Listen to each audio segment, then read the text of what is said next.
Hi, and welcome back to the Britt Mayer Show. Today, I'm going to be joined with Stella Inger-Escobedo. She's an Emmy award-winning journalist out here in San Diego. She's spent years reporting on stories that truly matter and has a deep passion for journalism. She spent 15 years, more than 15 years, in mainstream media and then decided to make a bold change in 2021 after COVID, witnessing how journalism had shifted. And she left to work for One American News, where she believes the truth is not suppressed. Stella, thank you so much for joining me.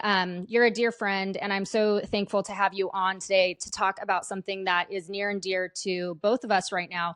We're going to talk about the LA fires. And being that we both are in Southern California and have been here for a long time, we both have friends and family who are there. And as the fires are ongoing, I just really want to talk and kind of circulate around what we learned and what we are learning and where California can go from here. Because obviously what we have seen out in Los Angeles is terrifying. And I think that there are a lot of lessons to be learned in California. So thank you so much for joining us. And why don't we just jump right in? I talked to you earlier. You have family out in Palisades. Tell me what you are hearing from them right now. Well, first of all, I just want to thank you for all of the work that you're doing. You're a dear friend as well. And honestly, you are making such a big difference. I do have family in Los Angeles. I grew up in Los Angeles County myself, so I'm very familiar with all of the area. My cousin lives in the Palisades. And when the fires broke out, I mean, it happened so fast that people literally left with the clothes on their backs. They thought they were coming back to something. It's nothing like we've ever experienced before. I know Mother Nature, but I mean, I grew up in LA. I'm a journalist. I've covered the Santa Ana winds. You know that the Santa Ana winds are going to happen, days in advance. So surely everybody was prepared. That was, the intention. That was kind of where everybody's mind was. Anyway, when we started to see like the Palisades just like up in flames, and I'm on the phone with my aunt, who's my cousin's mom, and we're looking at the map and we're like, oh my gosh, her home is gone. And this was their home that they put so much love and passion into it. And they've been building it, and they've had issues with permits and just all sorts of Mm-hmm. things. And so when the fire stopped, she, went over there in a scooter, literally in a scooter, and she looked and she said, my home is standing. It was a miracle, like just by the grace of God. And she had like another home that nearby that is standing, like 2 or 3 homes standing. Everything else is charred. She said she went back in there and she said, first of all, like there's so much smoke damage in the home, like you basically all new furniture and all that stuff. But those are little things Right. compared to like what everybody lost, right? But then you don't have a community right now to come back to. So Hmm. you're like in this catch 22 where you're like, thank goodness my home is standing, but my friends and my neighbors, they've lost everything. And then, a day later, I remember it was a day later or 2 days later, the fire went over the Santa Monica Mountains, and then it Yeah. was reaching the valley. If you know LA, you're like, holy cow, now it's reaching the valley. And that's where I grew up. That's where my family lives. My sister, who just had a baby 3 weeks ago, her third child, is having to pack up and leave. And it doesn't seem real. You have the National Guard there. And we were like, please make it stop. Yeah.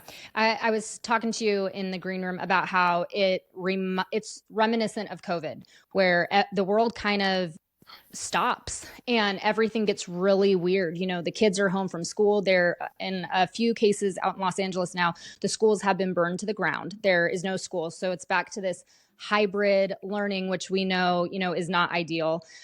You were telling me how that has affected and impacted your sister too. But so many families right now are dealing with what we went through back in 2020, 5 years ago, all over again, where it was right before Trump took office, or actually right after he took office. Everything just kind of felt like this reset where you have kids home, work is weird, the world seems really dark and unpredictable. Then we kind of get through that. And then it's the riots, and that affected Los Angeles too, where we had all the Black Lives Matter protest riots going off. Remember, it was the summer of love. And now here we are again, right? We're just a few days away from Trump's inauguration. And once again, Los Angeles feels very, very dystopian. What do you make of that? Well, it's interesting that you bring that up because I literally had this conversation with my sister today. She's like, I'm about to explode, and she would love to leave LA, but her husband has a business there. Just a lot of people, like they can't just pick up and leave. And she was saying, she's like, my goodness, hold on a second. I gotta go log my 4-year old onto Zoom. And I'm like, wait, what do you mean Zoom? Like they're like, yeah, they canceled school. They're not in school, and I'm dealing with, my 8-year old, my 4-year old, and I have a newborn. And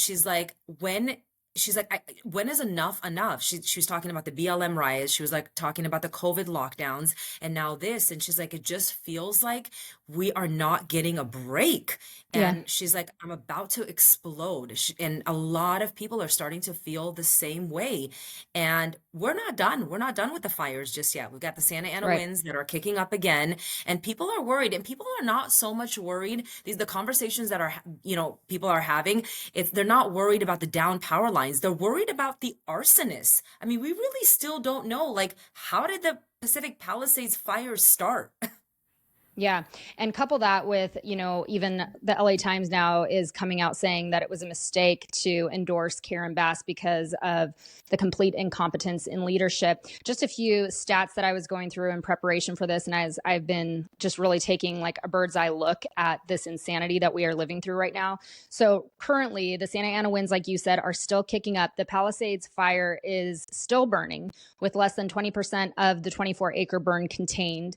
We have firefighters actively right now at the time of this recording clearing out dry brush in Santa Monica with the Palisades fire zone less than 2 miles away. That to me, it summarizes how mismanaged this all is, that in the middle of a 24-acre burn, you have firefighters out there clearing dry bush. Like, why was that not done months ago, knowing that this was coming? We have the LA Department of Water and Power that drained the city's second largest reservoir of water. It was right near the Palisades fire. You have the National Weather Service, who warned of extreme fire risk on January 2nd. And then LA held a briefing on January 3rd, and still Mayor Bass flew to Ghana. Like, there are so many things to point to show that this isn't climate change. This is complete incompetence from the top down. Do you think that this is going to be enough to sway the conversation finally in California, that we need to stop with the DEI politics, the climate change politics, and actually address what can make California safe, which starts with competent leadership? Absolutely. And I think that conversation's already happening. I'm starting to see that. And not that it matters what celebrities say. We've learned that in the past, but them coming out now and criticizing Mayor Bass when they could have had Rick Caruso. Mm-hmm. There seems to be a shift, but at the same time, it makes me really sad because it's like, so many people had to suffer in order for Yeah. this change to possibly happen. Then you're starting to hear conversations about like, oh, well, she shouldn't be held responsible. And the only reason that she's taking the hit is because she's Black. Well, no, that doesn't make sense because she got voted in. So that argument just falls flat. Yep. But I think a lot of people in LA County are starting to say, you know what, enough is enough. We have homelessness is out of control. Illegal immigrants get whatever they want. The crime, the smash and grab. You couldn't even walk into a mall without being like, is there going to be is somebody going to come in here and totally just like rob this place? Yeah. These are the kind of conversations that people are having. And I think that when you have the new DA, Nathan Hochman, coming in and being serious about like, you will be prosecuted to the max, I think there is a shift now because again, Britt, as you know, California is really expensive to live in. And I'd like Yes. to be able to live in a state where I'm not walking over homeless people and not worried about walking into a store and wondering if there's going to be a robbery, which I've seen myself at a Nordstrom, because guess what? You could do whatever you want and get away with it. Yeah. And so I think people are unfortunately, again, the fact that these homes had to burn, and this is going to be a domino effect. It's not just the rich and famous who are affected by these fires. For instance, in the Palisades, you have the housekeepers, you have the gardeners, you have the people who clean your pools. You have one, and these are stories I'm hearing about where you have one guy who cleaned, who did, garden work for 7 homes. Now he's Hmm. out of a job because he doesn't have the business anymore. Yeah. I This didn't. I didn't even think about that. these are the things that I'm hearing about. There was also, people don't know this, in the Palisades, like the Malibu area, mobile home parks, rent controlled apartments. Not everybody there is wealthy. And I think there's this impression that's just the rich and famous. It's not. There's a lot of everyday people who are affected by this. And unfortunately, elections have consequences. And that's what I always say. The people of LA County, not all of them, voted this in, and this is what happens. They could have had Rick Caruso. Yeah, that's where I hope that, like what you were saying, that this is an unfortunate lesson that Mm-hmm. we finally take to heart, and we stop with all of this progressivism that's literally destroying us. Like all of this progressive ideologies, that we have to have DEI in everything, that takes precedence over meritocracy, that we have to have the green, like, driven. California is so regulated by the climate Green Deal situation. And if we can just take a step back and look at how that actually sets us up for, in so many instances, failure and destruction, and it causes more regulations that cost a lot of money and cause a lot of people to move out of California, good people. If we can just back up and look at the big picture and say, you know what, this actually isn't working anymore for our state. My hope is that maybe this is an unfortunate wake up call. And if not, I don't know. Like, at this I don't point, know what else. I I don't don't know, know what Stella. else. Yeah, will wake up California. But I will say this. I'm an immigrant to this country. I came here as a refugee, and I was always told that if you work hard, you go to school, and you do well, you will succeed. I even experienced it in my industry where I could not find a news job because they were looking for a certain race. And I was Mm, like, wait a minute. When I first started in this industry, before DEI became a thing, you would go on the website and it would say, you want to be a reporter for KBC in LA, requirement 5 years experience, blah, blah, blah, whatever it was. And it's like, okay, I'm going to pay my dues. I'm going to get there. Then I paid my dues and I got there and nobody wanted to hire me because wow. I look like just a white girl, right? And Mm-hmm. it's like, but I'm living the American dream, right? Isn't that what they say? Come to America, you're given the opportunity, work hard, and succeed. And so then I saw DEI seep into so many other things, and here we are. Yeah, here we are. Isn't that the truth? What do you think about Gavin Newsom launching his new website? Have you had a chance to check it out, the California Fire Facts? Have you No, heard of it? what? Oh, well, I haven't heard of it, but it's funny that you say that because I saw CNN. I saw in our newsroom it said fighting misinformation. So I Oh, think yeah. they're on the defense right now, trying to Yep. fight all the misinformation because all of the independent journalists who are out there and doing the real work on the ground, they don't like that. Yeah, I thought it was interesting that he had to launch a whole website instead of being able to just communicate on X, because he kept getting fact checked on X. So then he took the whole thing and he created a website. But here's what I wanted to share with you, because I just think it underscores how corrupt Gavin Newsom is. So he creates this whole website, and it's like, I don't even want to give the title of it, but it's basically Fire Facts, and he's dismantling misinformation on this website because he can't do it on X. So in it, you click, I was playing around with it last night. So you click the three lines, on the side of the Yeah. website, and it pulls down to a donate here. And it's Gavin Newsom, like, smiling or something shady in like a full frame. And then he's asking for donations, and he says that the money is going to go to the California Fire Foundation, but then it links to Act Blue. So the Oh, link goes to Act Blue, which is the Democratic Party's party. fundraising platform, as we know. And then that money is being raised by the Campaign for Democracy, which is Newsom's super PAC.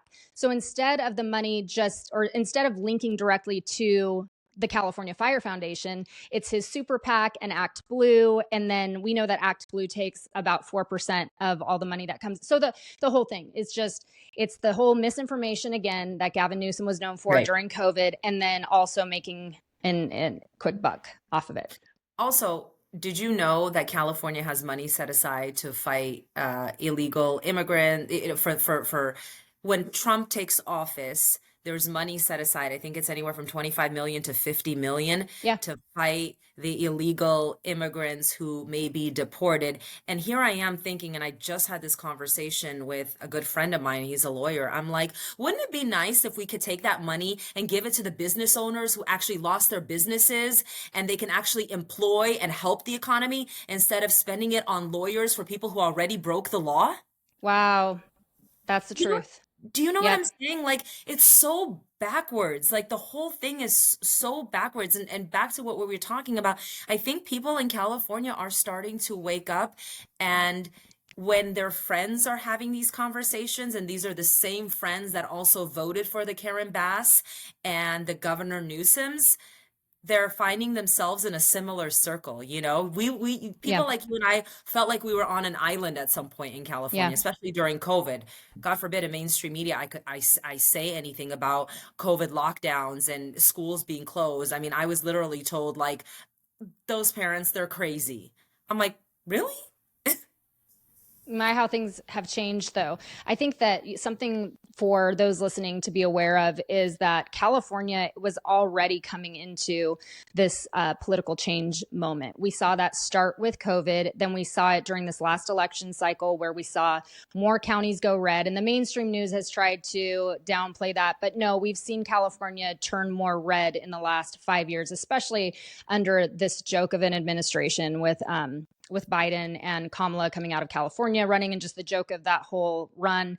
And then knowing that Newsom was the golden boy who is being propped up for 2028, I think that our citizens in California I think this might be the final straw, that we've had enough of such a broken government system just not working for us in California. And it wasn't that long ago that we had Reagan come out of California. So I wonder, once this dust settles and, California will recover. We always do. We're very resilient. I wonder what LA is going to look like politically, and then how that's going to affect California as a whole.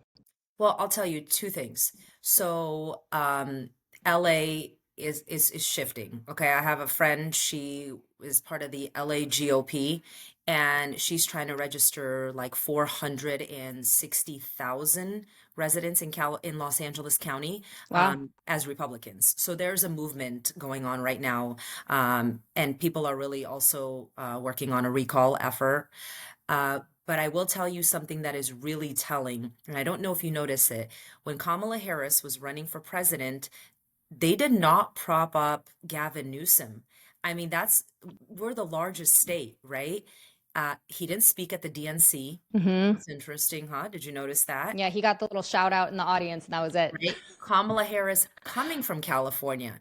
California should be leading the nation, right? But there were so many failed policies. I mean, while Kamala Harris was running for president, you still had smash and grabs and Yep. homelessness. And I'll tell you something. I was watching And the the news. protests. That was, And remember, like protests. all those protests. We had so many of those, the college protests. They They call it lit up in UCLA. California. Yeah. Yeah. And I'll tell you something. Today, I was listening to the local news in LA, and they were giving an update on the fires and the wind situation. And somebody from the police department was like, to our unhoused friends, we ask you to not start fires. And I'm like, you mean homeless people? And why are you changing the language? Change the problem. And Hmm. that goes back to DEI. They want to change the language. They call them unhoused now, if you've noticed, not homeless. And the biggest problem in LA with fires has been homeless people setting fires. Yeah. Yep. And instead of taking care of the actual problem and not worrying about language and offending people, fix the problem. Hmm. Hmm. Yeah, I agree. I do think that, like what you just said about your friend trying to get the converts, in Los Yep. Angeles, I think that we're right on the cusp of there being a huge change. I called it on. I was on with Jesse Kelly right after the election, and I told him I think that California is going to go red, and that was obviously long before the first spark of flames. But I think that this, coupled with COVID and the riots, I think it's too much. And I think that there are good people still here in California who can't get out. You have a huge population of Hispanics here who are conservative historically, who are looking around them and seeing finally, like, the government is not for you. They aren't fighting for you. And I think that seeing that Latino voter shift that we saw this last election, and knowing that we have so many here in California, I think that there's a lot of hope, and that's what I want to leave people with, that is that this is a horrible tragedy. It's an awful situation, and my heart goes out to everyone affected. I've been evacuated in Southern California multiple times. Fires, it's a part of being in California, but this severity it's so much of it was driven by incompetence and bad policies that are progressive in nature. Yes. And I think that the more that we can continue to share that with people, the more likely we are to see change. Right. And Britt, and I don't know if you remember this, because I remember seeing more controlled burns. I mean, I've lived my whole Yeah. life here. I mean, we moved to America when I was 7. So I grew up in Los Angeles County. And I remember, and even working in news, controlled burns. We don't talk about controlled burns anymore. So talking about mismanagement, there was a lot that could have been done that was not done. Yes, Mother Nature, we don't have control over the winds. And I heard the winds were awful, like at 100 miles an hour. But there were a lot of things that could have been prevented. And as I drive around San Diego, it really scares me because I see a lot of brush, a lot. There's a lot. And on top of that, somebody be doing something? I know. It's crazy, but it goes again to, I think, the climate-driven policies that Newsom has championed for so long. I was reading in an article that he exaggerated the work done on forests to prevent fires by 700%. Like, that alone that's enough to just say, get him out of office. The guy is so it's not even incompetent at that point. It's like, he is a bad actor. He does not deserve to be in this position. And you start to wonder how much of it is incompetence and how much of it is he just thinks he's untouchable, and so he's just going to let it rip in California. Listen, when you have people like Stephen A. Smith saying on his podcast, I think he's done, and even him actually changing his tune, yeah, there's a shift. And speaking about the Latino voters, my husband is Mexican himself, and I think that Latinos have been lied to, not just Latino voters, but in general, that Democrat means democracy. And if you look at the Latino voters, who I've interviewed, many of them who say, well, actually, my values don't align with them. Right. Yeah, that's where I think that we're starting to see the shift. So it leaves me hopeful that maybe this round, they have started another recall for Newsom. I don't know if you've seen that. What are your thoughts on that, by the way? Because it opens his war chest, but what do you think? So I actually interviewed people who have started this new recall effort. The new one? Yeah, the new one. I think it's called Saving California or Save California. So I spoke to people on both sides. Okay. A lot of people are like, recall him. We got to recall him because another 2 years is a nightmare. Well, how long will that take? The people on the other side who are saying this is not worth it, it's a money grab, they're saying it's going to take too long. But I've also spoken to those people who are like, we're already underway and we can get enough signatures within like 2 months. We could possibly get him recalled within 5. I don't know. That's what I've been told. But that timeline, if that's a true timeline, then I'm like, okay, 5 months versus, another 2 years. And then you have, people like President Trump who are like, resign. Yeah. He's not going to resign. His ego is so big. Do you ever see him resigning? No, I don't think he's going to resign. He's going to resign. I think he'll go down with a fight. He's going to continue to fight his way around every accusation thrown against him for his mismanagement here. He doesn't, people say that he's so good with words. I don't think he is. I think he just talks circles. He kind of reminds me of Kamala, where it's like a whole lot of words, but you're like, I don't even know what you're, like, I don't know. I don't even know what you just said, but you said a lot of fancy words. Yeah. That's what I get from Newsom. There's no way he's resigning. Karen Bass, I mean, the pressure is on her. I wouldn't be surprised if she resigns. So I was talking to a friend from Florida, and she's like, what will it take for them to resign? I said, maybe every time they walk outside and people are throwing like eggs and toilet paper at them, maybe like, like the psychological warfare against them. But I don't know. I I don't know. But Karen Bass, yeah, I could see that. They put enough pressure on her. And then there's been, some kind of, beef going on between the fire chief who called her out. Yes. And then they had a meeting. So there's stuff happening in the background.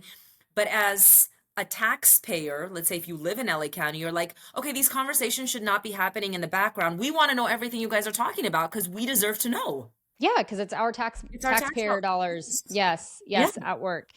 Well, I'll link to both of those, the recall effort against Gavin Newsom, and then also to, I think it's a change.org against Karen Bass to get her to resign. So I'll link to both of those below if you're interested in learning more about them.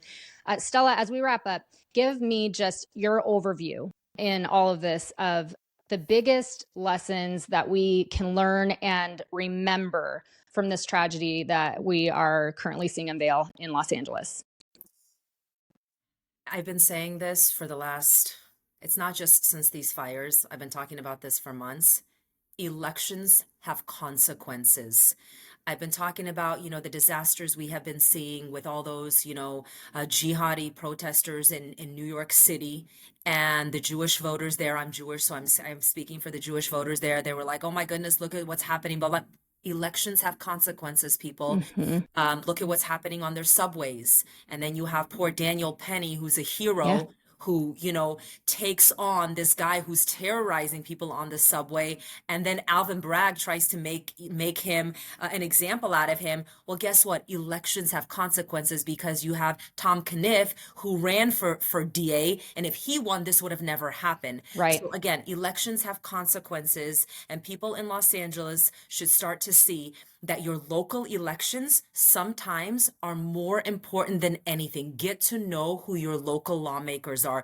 DA positions, mayor positions, yes, the governor positions. Those positions are so important and they matter for your everyday life. That is my biggest takeaway. And I think people need to start to pay attention to that. I know, if you're busy and, you have kids and you have activities and all that stuff, I know we're all busy, but your life depends on who you elect into office. So good. Stella, it's such a privilege and pleasure to have you on. You're amazing, and I am so thankful to call you a friend.